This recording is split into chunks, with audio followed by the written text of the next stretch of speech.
Alors, on va voir dans cette vidéo comment on calcule le PGCD de deux nombres entiers, c'est-à-dire le plus grand commun diviseur. Alors, un premier exemple, donc on veut calculer le PGCD de 36 et 90. Une première méthode, c'est d'utiliser donc les diviseurs de chaque nombre. Donc, on écrit dans un tableau tous les diviseurs de 36. On écrit dans un autre tableau tous les diviseurs de 90. On entoure les diviseurs communs et on cherche le plus grand. Ici, le plus grand, c'est 18. Donc le PGCD de 36 et 90 est égal à 18.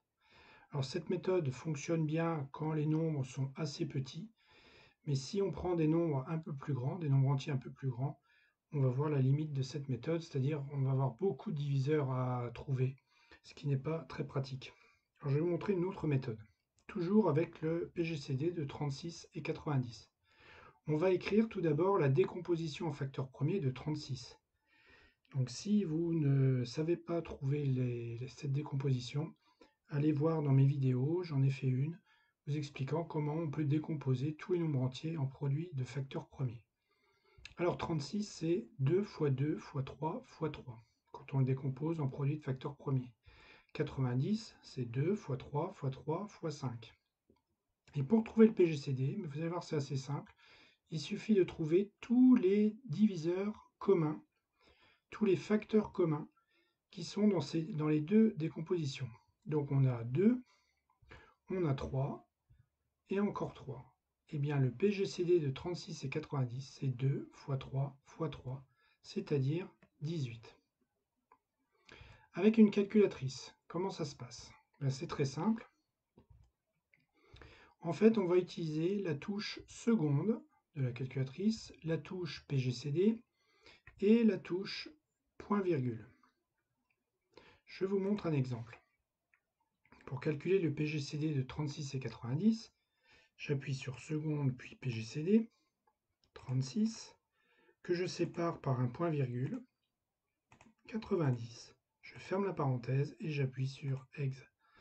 Vous voyez, le PGCD de 36,90 est bien égal à 18. Un exemple d'utilisation maintenant.